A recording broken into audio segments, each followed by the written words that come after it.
Hey guys, what's going on? Welcome back to episode 3 of the Ultimate Guide to Bloodborne. We're going to be going over Cathedral Ward this time.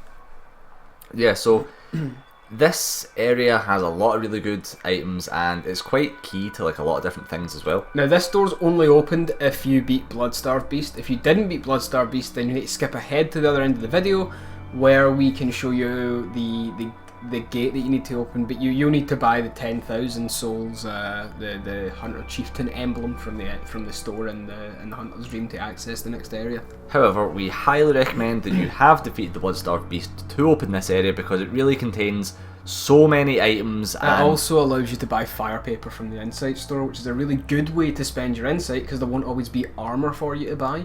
That is true. Not only that, you also want to open up this area because it leads to optional bosses. Oh no, sorry, it's the Radiant Sword Hunter's badge that lets you buy fire paper, which we're coming up to right now. Yeah. So you do want to kill Bloodstarved Beast. It's worth it, you get a few extra souls in the process, okay? So it's just worth doing. Yeah, just do it. Like, you know, they say Bloodstarved Beast is optional, but it isn't, so just... You've already done Bloodstarved Beast. Technically it is, but morally it isn't. Okay, so you should be just equipped well enough to defeat these guys. These guys are a little bit tougher. Never ever fight lock-on this little section here because the way that cameras and lock-on work in Dark Souls engine games are horrible and you end up dodging the wrong way and you'll end up dying. So that's why I pulled him over to the edge and broke lock because I didn't want to risk jumping off the side. In this room there's a lot of hunters, but going into this room is pretty good. If you're setting up as a Blood Tinge build, you get your first Blood Tinge gemstone from here. I think it's like adds like 13.5 blood damage or something, which isn't too bad if you're going Blood Tinge this early with a Hunter's Pistol. Yeah, definitely. So as ever, just kill these menial humanoid enemies. Yeah. Shouldn't really pose a threat. Humanoid enemy number 3 with a shield has been a bit of a dick though. Yeah. However, the shield enemies are easily the most useless enemies in the game. They don't do anything. They never attack you. They fucked up Oge during his base level fists only run. The shield guys fucking destroyed him. Wow. Wow. It was funny because like he couldn't fight them because they'd just like barrel into him and then he'd die. It was a pain in the ass. Like they're a pain if you can't defend yourself against them.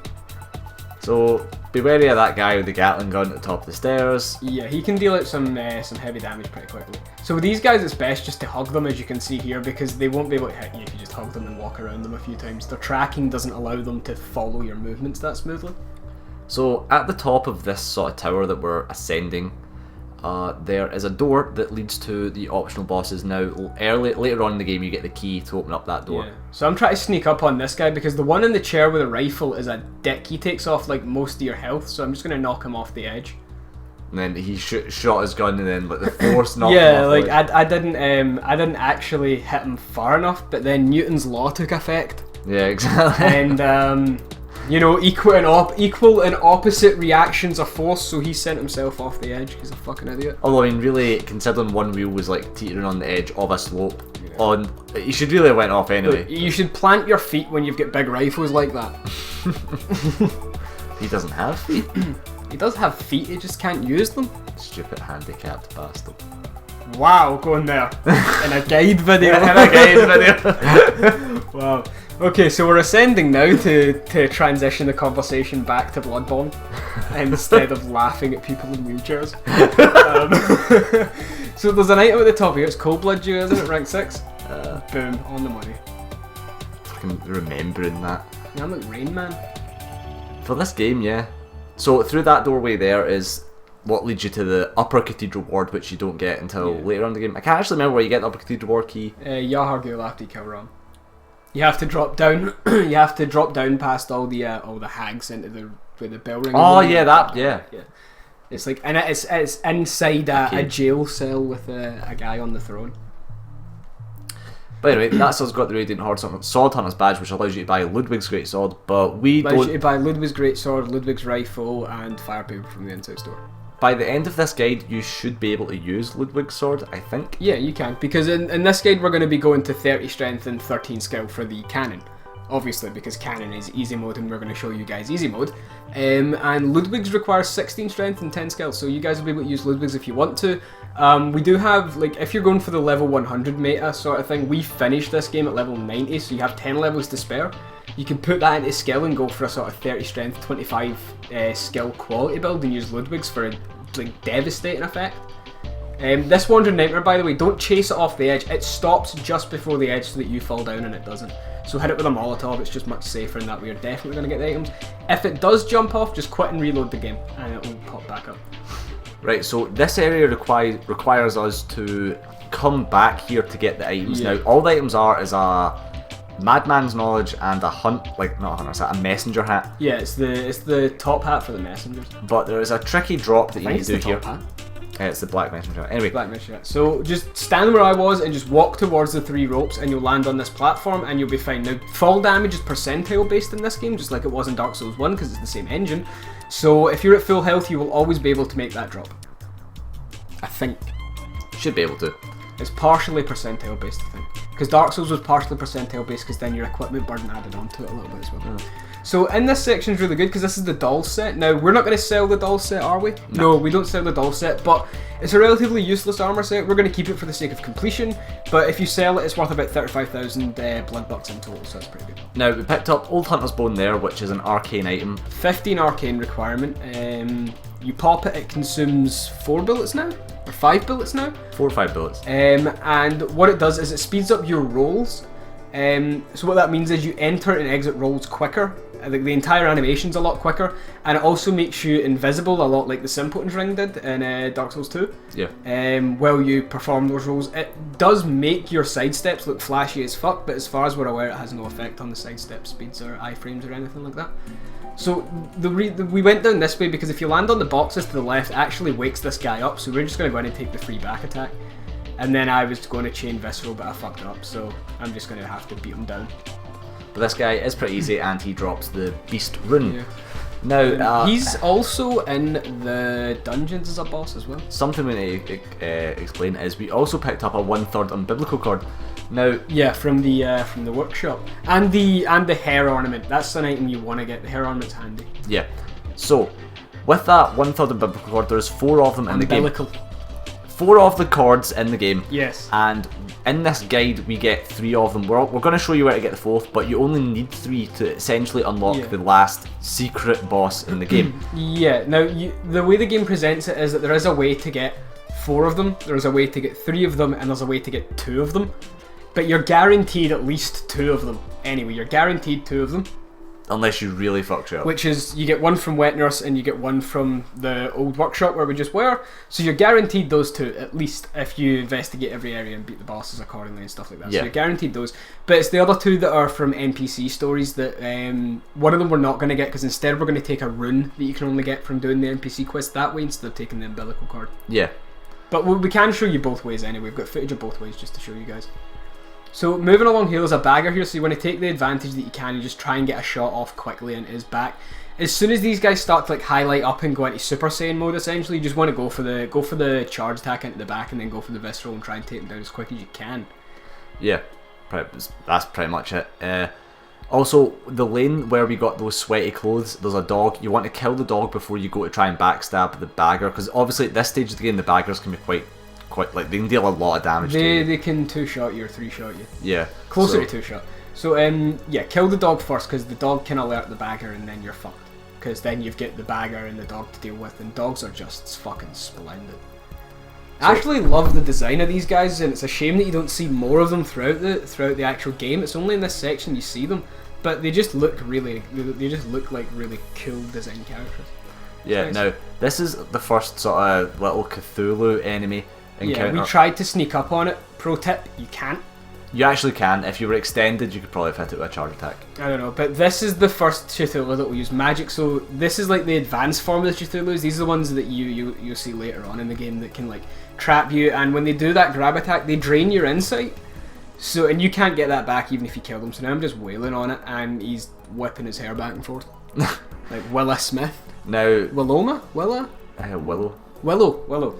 Now, you get a cool gem from this. It's one that makes your weapons do fire damage, so that's kind of cool. Yeah, it's a crescent gem. Equipping it will change. It won't give your weapon fire damage. It will remove all physical damage and replace it with a possibly lower fire damage based on your arcane stat as well.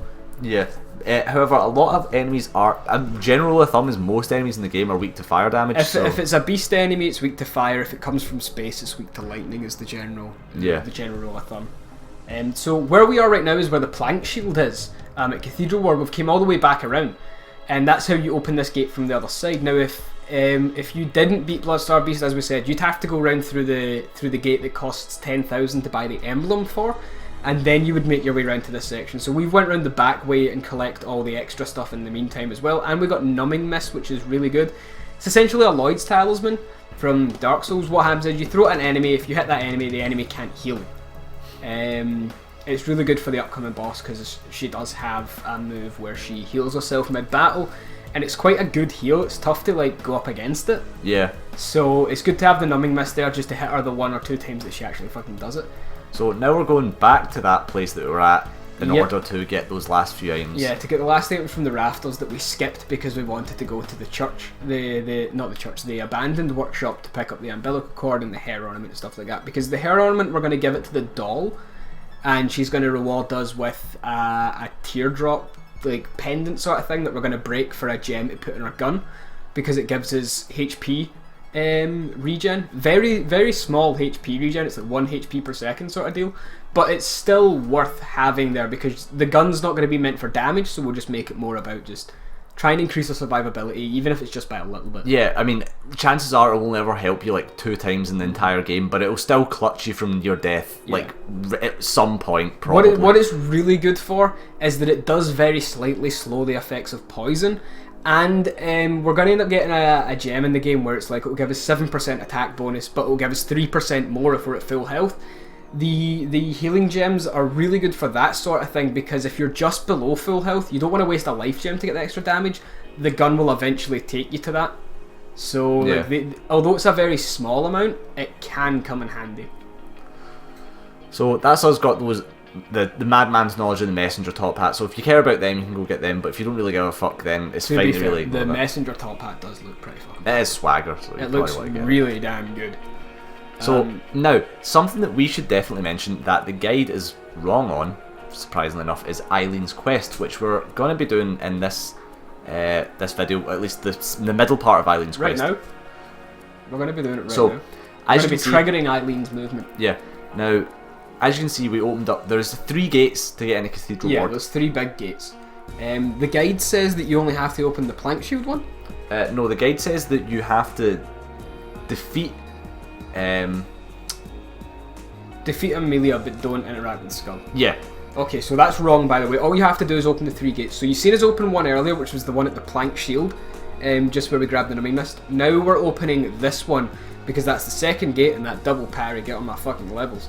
And then I end up getting fucked up really badly, don't I? Yeah. Something shoots you. Please. Yeah, there's one of these guys has a repeating pistol, and yeah, that fucking combo. So I took that visceral attack just because it was the only way I was surviving this shit.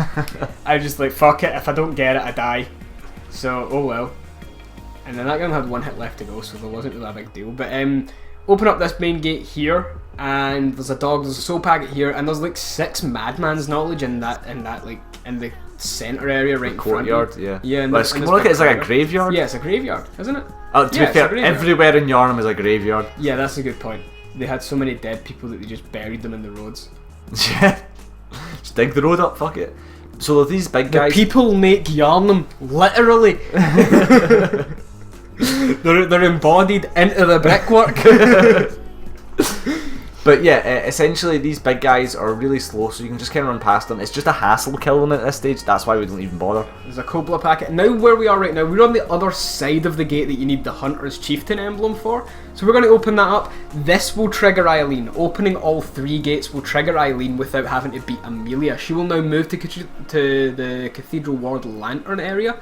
You don't even need to go through a loading screen, she just spawns there randomly, which is really annoying because there's always one NPC in Dark Souls that doesn't need a loading screen, but every other one fucking does to move. Yeah. And it's a shame that it's still like this, but So here she is, which she wasn't here. She wasn't here prior to us going through the old abandoned workshop. Yeah. And through the healing church. But what she's going to do now, she's going to give us a gesture. She's going to tell us, be careful of where we fought Gascoigne, because an old hunter, Henrik, is there. He was Gascoigne's partner, and he's essentially went full-on beast mode, so we're going to go give Eileen a hand in taking this motherfucker down. And what that's going to then do is that's going to progress Eileen's questline down the good route. Now, if you don't do this, what happens is that if you skip this part and go ahead, beat Amelia and go into the forest without talking to Eileen, after you beat Rom, you will then need to fight Eileen at Cathedral Ward, the Grand Cathedral Lantern, where you're about to fight Amelia. So you don't want that outcome, because then you don't really gain like the full quest line. Yeah. But if you do it this way, you progress our quest. Like beating this guy without Eileen dying is the trigger which will guarantee that her quest line will be completed in the best possible way for you, anyway, to get like all the items that you want. So here she comes.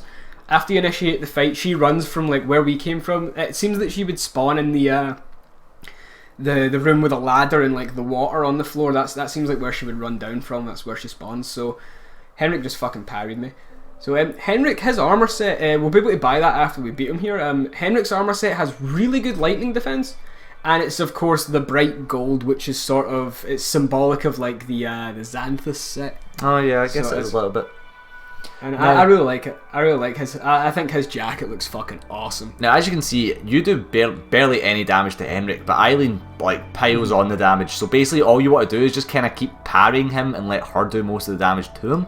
Yeah, she does a lot of very good damage. And his gun takes off like a third of your health at this point. Yeah. But it's very doable anyway, because there is two of you. Of course, don't hit Eileen after the engagement with Henrik, because you don't want to aggro, but you just picked up the air rune there from beating Henrik. Now Eileen's going to be like, thanks, blah blah blah, and then you get the best fucking gesture in the game. Like, hands down, this is my favourite fucking gesture. I know I said the one from Jura was good in the last guide, but this is the best. It's just so obnoxious.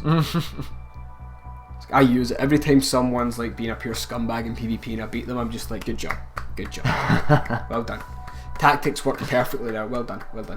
Now, what happens as well is if you don't do this part of Eileen's questline, this lantern here after Rom will be broken, and you won't be able to warp to or from this section of the game. For absolutely no reason. Just because it's an indication that you done fucked up. Yeah. So anyway, we're back here. We're going to level up before we defeat Amelia. Of course, taking all the cold blood packets that we picked up through going through the Healing Church Workshop and through the back of Amelia's area and stuff like that. There is more to do in Amelia's section, of course, in Cathedral Ward. There's like the other side of it sort of thing, but it's pretty quick. We're going to do that now. Yeah, that's what I'm saying. That's what we're going to do. It's a pretty quick run through. I mean, it can be kind of tough with like the mobs that are near like Cthulhu and stuff like that, but we managed to take them out pretty quickly. If you don't have, I would say go into this section with at least about 5 fire paper, just in case. I mean, I don't use it as much as someone who's new at the game would probably benefit from using it, but I'd say go in with about at least 5 in case things get like a little difficult and you can cut through the numbers a little bit quicker. So that was we gave the doll there the hair ornament. And she gave us an item which we went into our inventory, and the same with Amelia's pendant. We're just going to go ahead and we're just going to break that down and get the blood gem out of it, which we immediately equipped in our gun because it's a circular gem, which is what the guns need, and it has continuous HP recovery +1. Yeah. So essentially, there's no other use for that item, by the way. So this is the way you would have to go if you didn't beat Bloodstarved Beast. You'd have to buy the 10,000 blood bucks Hunter Chieftain emblem and come up this way and then go through the area this way. Yeah. That's what you'd have to do if you didn't beat Bloodstarved. So by not beating Bloodstarved Beast, you can't go to the Healing Church Workshop. You can't go to the Old Abandoned Workshop. Essentially, by not beating Bloodstarved Beast, you cut out but miss everything we got at the beginning of this level. Yeah. Well, everything in Cathedral Ward you can still get because, of course, it's one massive like interlocking area. But like Healing Church Workshop, good luck. You're not getting there without beating Bloodstarved Beast. So more of these guys to take care of. We're going to come down to a couple more NPCs, and one of them is very interesting, and one of them is very useful, which is unfortunate because although she is useful, we can't make use of her because then her questline ends badly. Yeah. However, we'll explain when we get to her anyway, because there's no point in explaining it now before. Yeah. But it's right now anyway. Right here on the left we have Arianna? Arianna. Arianna. Now, That's maybe Adriana. Anyway. she's a lady of the night. We're going to tell her to go to Tomb of Odin, because if she goes to Tomb of Odin, she can then give you her blood, which is, it's similar to a blood vial. It heals more than a blood vial, and it gives you stamina regen too, for a while. But the reason why we can't use hers is because it's a conflicting quest line with another NPC we're going to meet later in the game, and we want to complete both. We want to complete both quest lines, but especially Arianna's, because we need that last umbilical cord. Yeah. Because so we're skipping one of them, so we need her umbilical cord. basically, if you send Arianna and this other... Oh, wait. Tell this guy to go to the opposite place. Tell him to go to Yosefka's so he goes to Tomb of Odin. He's like this. He's this suspicious guy. He'll go to the opposite place. So make sure you tell him to go to Yosefka's clinic so that he will go to Tomb of Odin so you can save him. Yeah. So when it comes down to the prostitutes questline, Lady of the Night, you can get, if you take 5 of her blood off her, then the other NPC goes crazy and kills her. Now you want to keep her alive, so just take the one, whatever, you might as well just be safe, just take 1 blood off her at the beginning, and then that means that later on in the game, there's a, I can't remember what the trigger is, maybe wrong or whatever.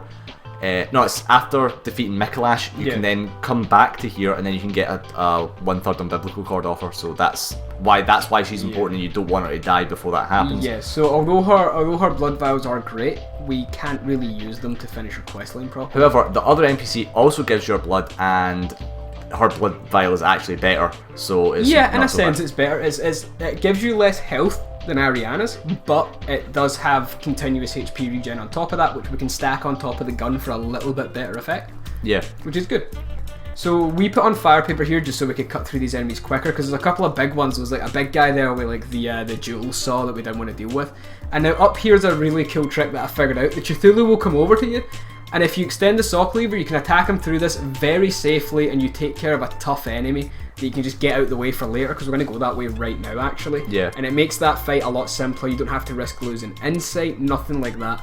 So I'm just double checking to make sure I've grabbed everything from this section before I move on. Now another thing we picked up in this section is the Black Church set. Now if you haven't bought Gascoigne's set, you need this. Yeah, you need to pick up the Black Church set in order to do the NPC's Adela's quest, which is in the next episode. Yep, which is in the next episode. We're going to do that, of course. But as we mentioned, Gascoigne's set works too, and you really should get Gascoigne's set because it is absolutely amazing. The gloves are like the best gloves in the game. Yeah. And it looks pretty fucking baller status, to be fair. Yeah.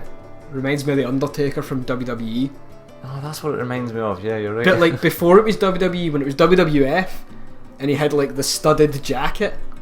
That's what it reminds me of. I fucking hate wrestling, man. I know, it's so fucking gay. Anyway. Just casually glance over that. So, that was the Cthulhu thing that you just killed, along with a crow. Which dropped a pebble. And of course we just picked up our 2 twin blood shards, which are great because that's going to take us to the... we need those to ascend our weapon once more. Now, Alfred would show up here. After you kill Amelia. Yeah. So we picked up Antidote, and I can't remember what was at the front of that. But there's nothing else down those stairs. That leads to the Forbidden Forest, which we can't go to yet anyway until we've beaten Amelia. So and wrapped up the rest of the NPC quests. Exactly, because you got to do the NPC quest before the forest, or you cut off the entire NPC quest lines. So you have to do all those before you enter the forest. Yeah. Because at that point the game cuts it off and every NPC starts trying to give you the tonsil stone, and you can't complete their quest lines because they're no longer that person anymore, basically. So moving on, we are coming up this side way to essentially cut We're almost out. at the boss basically, so we're going to grab this last item and then we're just going to go ahead. There's 2 more items before the boss that we're getting that are just off to the side of this section. Yeah, now just fucking run past all these enemies. They do way too much damage and it's so much hassle. Those guys do a hell of a lot of damage. They are pretty weak though, like you can kill them in about maybe 4 swings from your saw cleaver, but it's still, they're just not worth the hassle. So Bolt Hunter's Mark and Bloodshot Eyeballs. Bloodshot Eyeballs are a Chalice dungeon item. So yeah, you don't have to worry about them that much. Not until like the Chalice part of this guide anyway. So luckily they attack slowly, and they always have that really stupid alert as well, where it takes them ages and they point you out. Yeah. But you also have like iframes while opening a door. Like you're safe to open a door and you can't get hit. So we're just going to sprint through here because these guys won't enter here.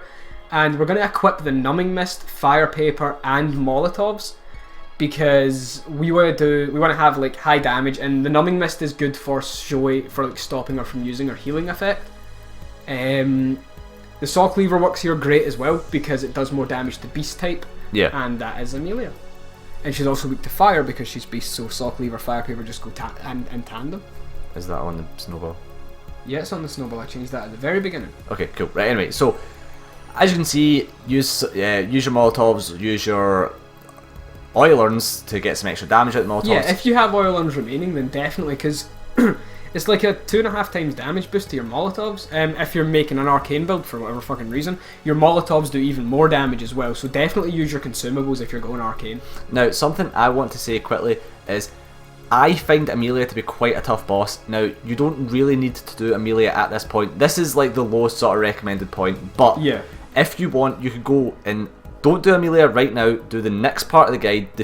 Do Hemwick Charnel Lane. Defeat the Hemwick witches. Level up a bit. Then next do Amelia. part of the guide's Hypogean, and then it's Hemwick. Oh well, you could do Hemwick before Hypogean, whatever. You can do Hypogean before Amelia as well. You can do Hypogean right after Bloodstar Beast. So I mean, yeah, you don't have to take Amelia on right now, but you are going to have to take her on. She's an obligatory boss. Yeah. So she is a difficult boss. She has some pretty strong attacks. If she ever attacks with her right hand, like swipes towards you, she always follows it up, like you see here. Oh no. Well, yeah, she followed it up with a back swipe. There's another one she does where she smashes her hand into the ground and then drags her claws backwards. That one does quite a lot of damage. It stuns you. It's a pain in the ass. And she has some pretty strange, like, bursts of aggression too. Now, the main sort of easiest strategy is, well, obviously you want to try and break her arms and legs in order to get the visceral attack on her. I didn't get the visceral there, but that was the perfect opportunity to get in front of her and hit R1 for the critical. So when her health gets low, I'm putting the numbing mist on the hotbar, because when her health goes below half, she starts to use this healing ability where she'll sit back up, and she'll like pray. She'll glow gold, and her HP will gradually start to increase and go back up towards full. And it's very tough to out damage that regen, so we're going to use numbing mist because it actually stops the boss healing too. Yeah. Which is awesome. Now, the main proper strategy for Amelia is she does this jump attack here. You want to bait that out because that gives you the biggest window in order to actually attack her.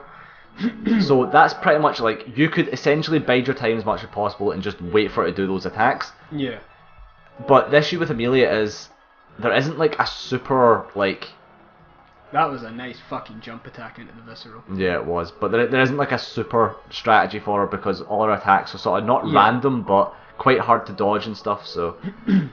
I mean, that fight went pretty well for us there. We didn't use that many vials, we weren't in too much trouble. So that's the gold pendant. You can break that to get a gemstone, which will, which if you put it in your weapon, it does like 12% more damage to beasts, which is nice in the Saw Cleaver. Right here was us using the... Yeah, that was us using Numbing Mist on Amelia's healing ability. So what we're doing now is we're hitting this lantern, and we've already spoken to Eileen, so we can touch this skull safely. And we skip this as well, but it's essentially a cutscene which gives you the password to get into the Forbidden Forest, the Forbidden Woods, so you can continue the game. But we've got other stuff to do before we go there, including a couple of NPC questlines to wrap up as well.